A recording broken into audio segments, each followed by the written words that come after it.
ರೈತ ಮಿತ್ರರೇ, ಇಕೋಮೆಟಾ ಕಂಪನಿಯ ಮೆಟರಿಜಿಯಮ್ ಅನೆ ಸೋಪ್ಲಿಯನ್ನ ನಾನು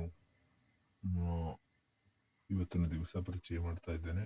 ಇದನ್ನ ನೀರಿನಲ್ಲಿ ಚೆನ್ನಾಗಿ ಮಿಶ್ರಣವನ್ನು ಮಾಡಿ ಚೆನ್ನಾಗಿ ಕುಳಿತಂತಹ ಗೊಬ್ಬರದಲ್ಲಿ ಮಿಶ್ರಣವನ್ನು ಮಾಡಬೇಕು. ಈ ಮೆಟರಿಜಿಯಮ್ ಅನ್ನ ಬಳಸುವುದರಿಂದ ನಮ್ಮ ತೋಟಗಳಲ್ಲಿ ಇರುವಂತಹ ಬೇರು ಹುಳದ ಸಮಸ್ಯೆಯನ್ನ ನಿಯಂತ್ರಣವನ್ನು ಮಾಡಬಹುದು.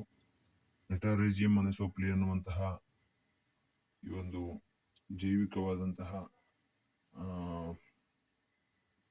ಕೀಟನಾಶಕವನ್ನ ನಾವು ಯಾವುದೇ ಕಂಪನಿಯದ್ದಾದರೂ ಸಹ ತೆಗೆದುಕೊಳ್ಳಬಹುದು.